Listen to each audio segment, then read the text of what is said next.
Hola amigas y amigos, bienvenidos a una nueva edición de Factor Global. Ahí tenemos imágenes de nuestro Miami multicultural y desde esta plataforma Factores de Poder, Factor Global le trae a ustedes otro programa de calidad el día de hoy. Sabemos que ha habido controversia por las cosas que hemos dicho, algunas de ellas que no quisiéramos escuchar, pero es bueno a veces decir las cosas que no queremos oír, sobre todo cuando necesitamos análisis de calidad sobre temas que nos tocan la vida a los venezolanos. Como ustedes saben, yo he estado tratando acá el tema de la crisis humanitaria y la intervención humanitaria en Venezuela. Quiero tratar qué es realidad y qué es ficción, porque me parece que nos parece a todos los que de alguna manera hemos estado siguiendo este tema, qué es lo responsable, qué es lo que corresponde. Y precisamente para analizar este tema, porque sabemos que hay mucha controversia, qué es lo que es realidad, qué es lo que es ficción, hoy voy a tratar este tema de la crisis humanitaria, precisamente con un analista de primer orden. Él está en Costa Rica, se trata del doctor Juan Carlos Sáenz Borgo. Él me va a ayudar y nos va a ayudar a nosotros a comprender mejor este tema y repito, qué es lo que se puede saber que es real sobre este tema. ¿Por qué, por ejemplo, el gobierno venezolano no acepta declarar a Venezuela una crisis humanitaria? Y por supuesto, ¿qué significa una intervención humanitaria y qué es lo que es posible hacer en esa dirección? Obviamente también vamos a tratar otros temas que ustedes también ya los vieron en pantalla. Vamos a tratar el tema de quién es el doctor de Zayas, un individuo que ha sido traído, sacado de la manga del gobierno venezolano, un individuo que de hecho es un experto, un presunto experto independiente de Naciones Unidas, del Consejo de Derechos Humanos de Naciones Unidas, y que de repente apareció a decir y a certificar que en Venezuela no hay crisis humanitaria. También quiero tratar eso con el doctor Sáenz Borgo. Y luego en la segunda parte de este programa vamos a tratar el tema siempre perenne para nosotros también, de lo que está ocurriendo en la relación con Colombia, la relación del ELN con el régimen de Maduro, y también la presencia, como se ha dicho y ha sido denunciado por las fuerzas militares de Colombia, de venezolanos en ataques guerrilleros recientes del ELN, y también porque este grupo sigue haciendo esos actos de terrorismo. Y por supuesto también vamos a meternos un poco más adentro en la política colombiana, porque resulta que el señor Gustavo Petro está de primero en las encuestas y quisiéramos describir, analizar y averiguar las claves de ese discurso que pudieran estar teniendo impacto en la población colombiana. Así que bueno, en principio, bienvenido Juan Carlos Sáenz Borgo, espero ya tenerlo en línea. Él está con nosotros desde Costa Rica. Juan Carlos, ¿cómo estás? Vilma, un placer saludarte y muchas gracias por la invitación en un espacio como este que espero que nos permita el espacio para poder dialogar sobre temas tan complicados. Y por supuesto, por los temas que nos conciernen directamente, Juan Carlos. Mira, la semana pasada yo mencioné un tema que no es fácil, como también hablar de qué es posible con respecto a la crisis humanitaria y la intervención humanitaria de Venezuela.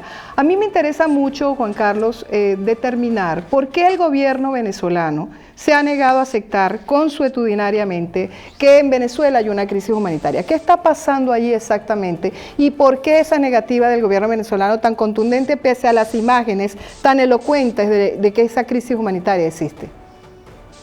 Mira, la relación del socialismo del siglo XXI, del régimen de Chávez, del régimen de Maduro, con los organismos internacionales y la ayuda humanitaria ha sido compleja desde el comienzo.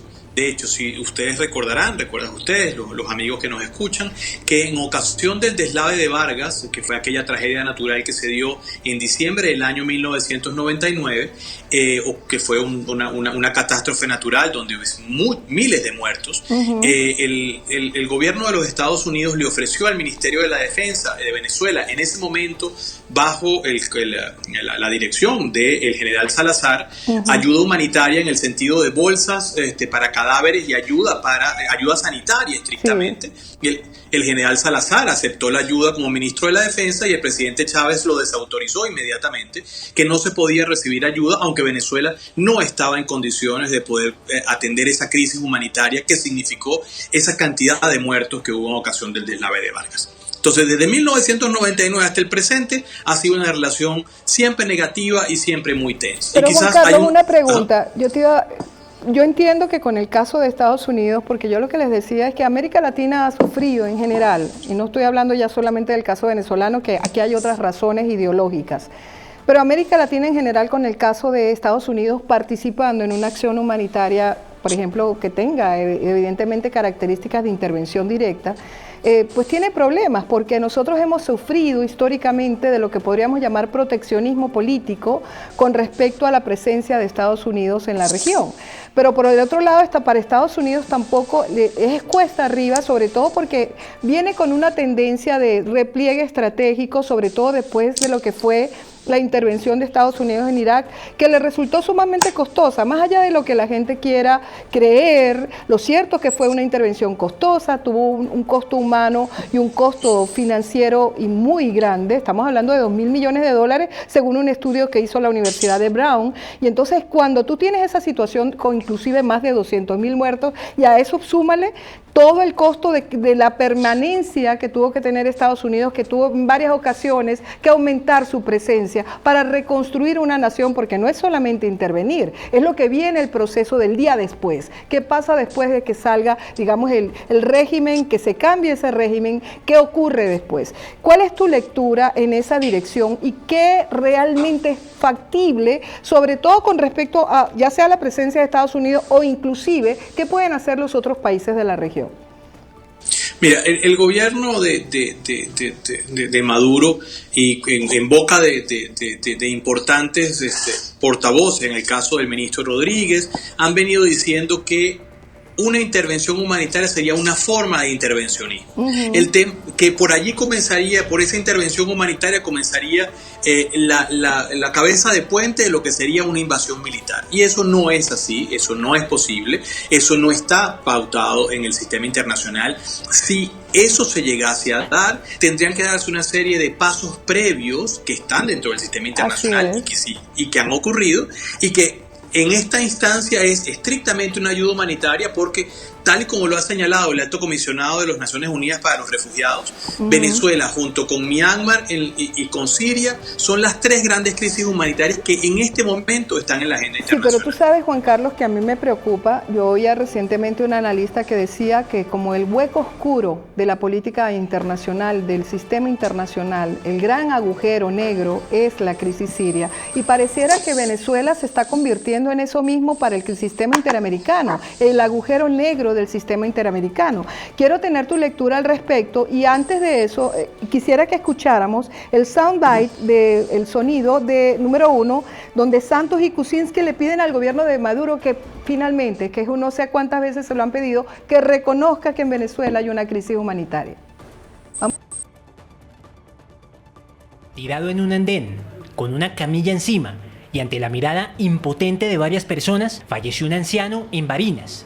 El diputado del partido opositor Voluntad Popular, Freddy Superlano, fue el encargado de divulgar la fotografía en su cuenta en Twitter. Nuestros abuelos sufren y mueren a diario para cobrar su pensión. Solo vemos un régimen que se hace de la vista gorda y se burla de quienes han dado tanto por nuestro país. La organización no gubernamental Operación Venezuela aseguró que el fallecido fue identificado como Jesús García, quien perdió la vida a metros del Banco Bicentenario en Santa Bárbara. Algunos medios locales informaron que el hombre murió cobrando una pensión de casi 350.000 bolívares, equivalentes a un poco más de $1. Casos como este hacen que miles de venezolanos sigan pensando en abandonar su país. En Paraguachón, una población de La Guajira colombiana, los habitantes del vecino país siguen llegando para buscar un mejor futuro. Para ellos, el lema de batalla es... o es emigrar e intentar o morirte allá de hambre. Es así de simple. En Maicao, otra población colombiana, a muchos venezolanos les ha tocado dormir en el suelo, permanecer descalzos y cubrirse con lo que encuentren. Dicen que así están mejor que en su propia tierra. Lamentándolo mucho, Venezuela está muerto de hambre. Está muerto de hambre. Nos estamos muriendo de hambre. No somos nosotros nada más, es toda Venezuela. Toda Venezuela, toda Venezuela. Ya Venezuela prácticamente se ha venido abajo.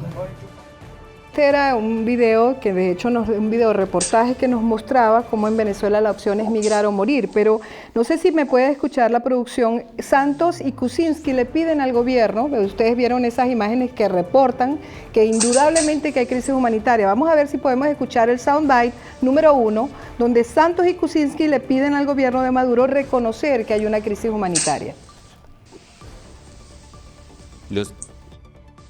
Los presidentes de Colombia, Juan Manuel Santos, y de Perú, Pedro Pablo Kuczynski, pidieron el martes al gobierno venezolano la apertura de un canal humanitario. Es realmente inaceptable que, viendo uno la situación tan crítica que está viviendo la población venezolana, no permitan ese canal humanitario simplemente como una medida puramente humanitaria.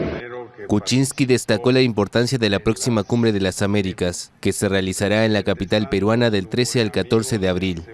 Perú ha dicho que la asistencia de Maduro a la cumbre no será bienvenida, aunque el presidente venezolano respondió que estará en Lima.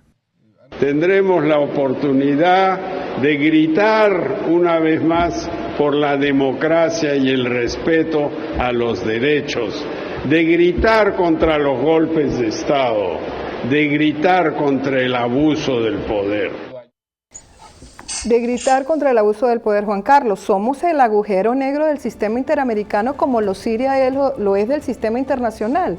¿Qué está pasando? Tenemos todas las pruebas y sin embargo ha sido lento el proceso de acción de esta comunidad internacional ante esta horrible catástrofe inédita en el hemisferio. ¿Qué piensas tú?